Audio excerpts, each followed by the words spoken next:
Morning, true believers. Oh man, oh man, oh man. Made it to Friday. Doing another partial week update. I don't know what you want to call these things. Anyway, I feel refreshed. Somehow I feel refreshed. I don't know why. I think I slept well last night. Kind of having some crappy sleeps in addition to not going to bed on time. But we did finish off Lucifer last night, which was very exciting. All ready for the new season whenever that may drop. It was very interesting.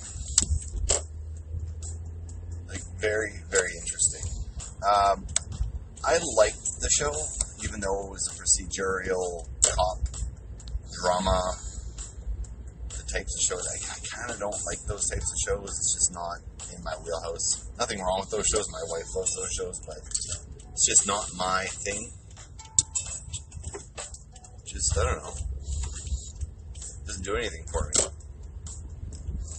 Anyway. So anyway, I really liked what they did with it. I really felt that in this season, this fourth season, that they really decided to go with the concept of the show, which before, even though the concept of the show was of, Lucifer the devil being on planet Earth, living in the city of angels, Los Angeles, it seemed to be more of a shtick than anything else. But in this season, they really embraced the concept of it, the repercussions of it, and how all of that would actually play out. And you know what? I liked it a lot. Detective Dan, for some reason, continues to amuse the heck out of me. I don't know why. He's such a... In some ways, he's a poorly written character in terms of continuity. But I think, I can't remember the actor's name, but the actor that plays Detective Dan, he's such a joy. I don't know why,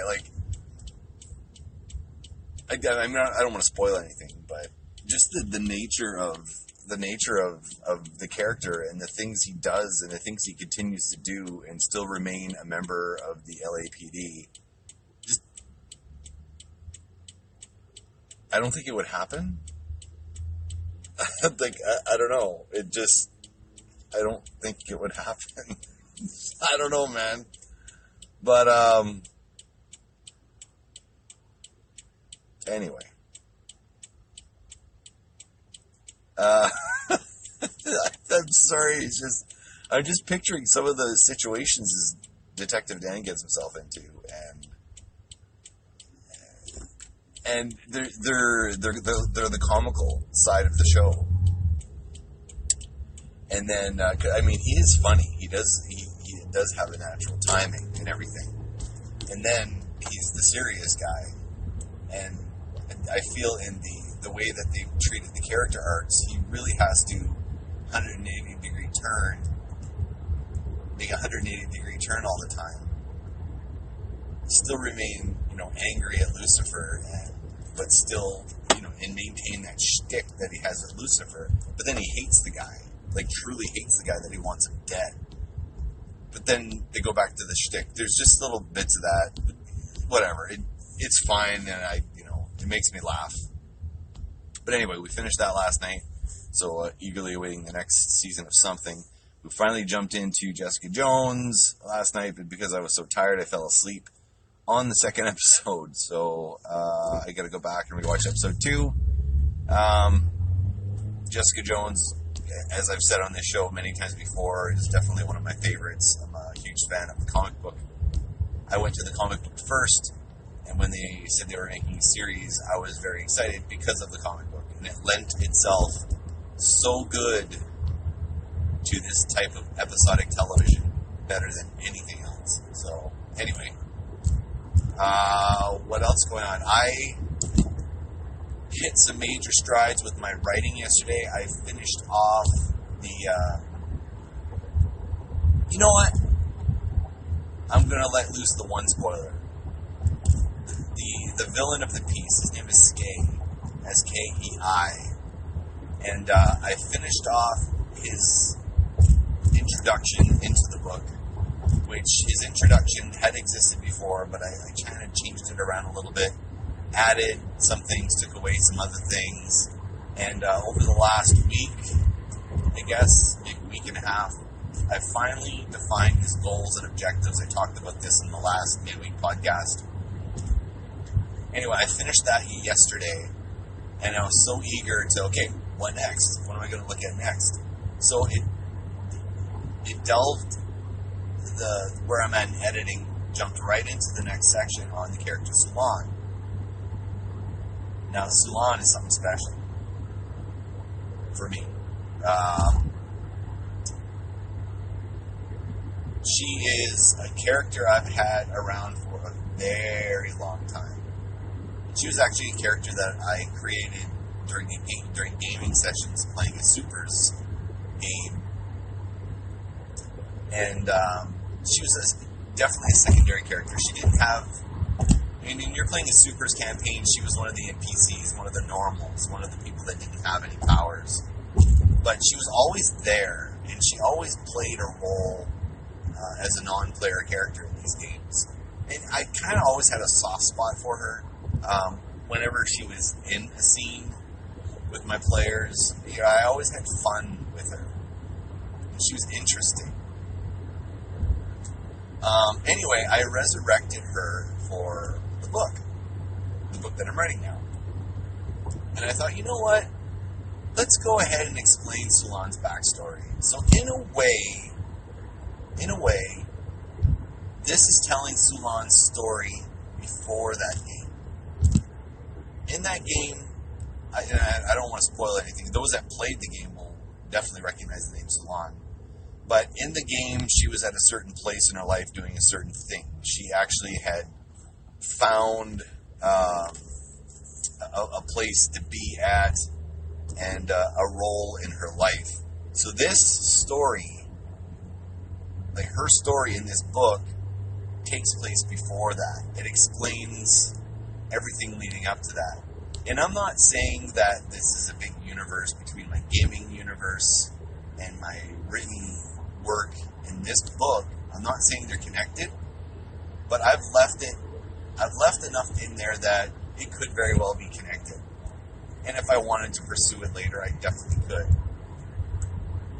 But I guess the general idea is that she's been around for a while, and I've always wanted to talk about how did she get here in that game?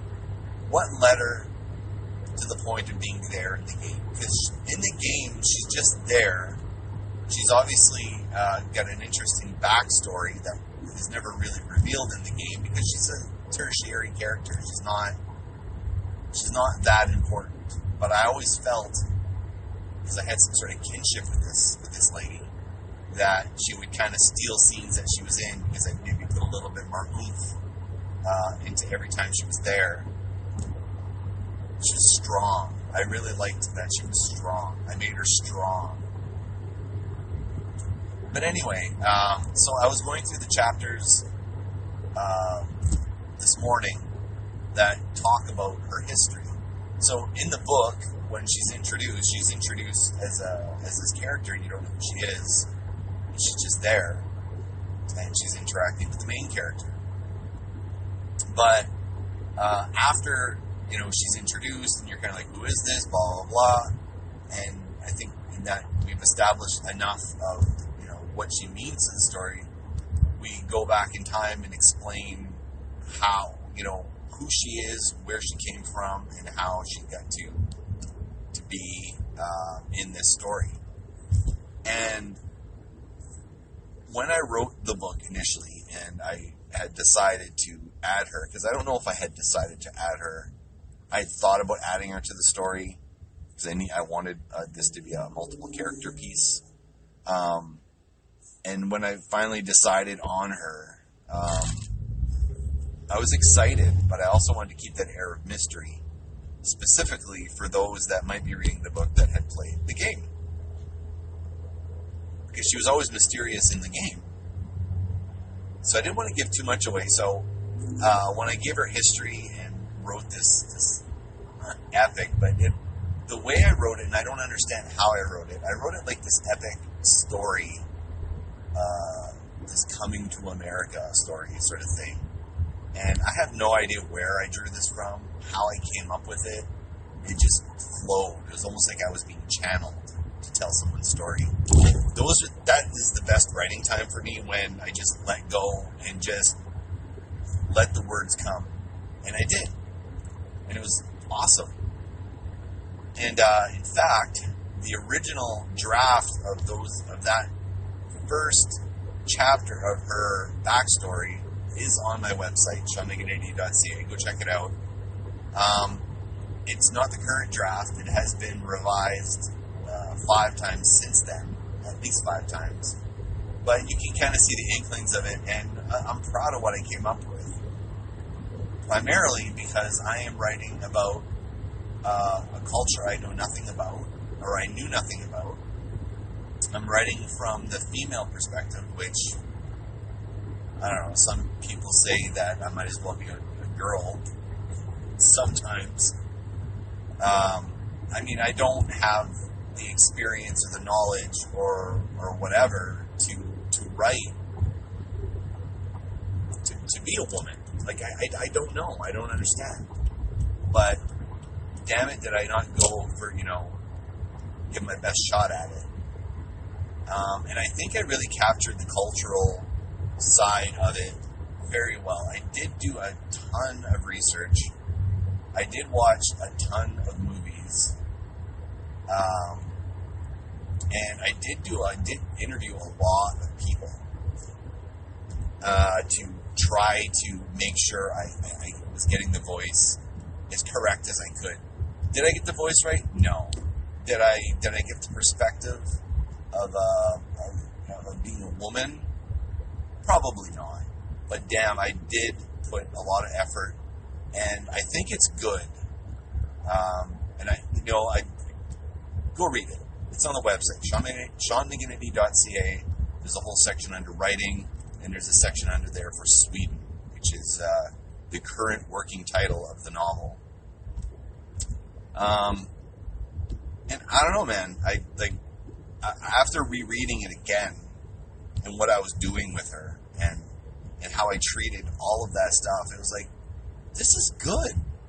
If I saw, it's one of those moments where I'm reading it, I know I wrote it, and this is something that Corey Redikoff just posted, interestingly enough, on his Facebook feed, where you go back and read something you wrote and you don't even remember writing it.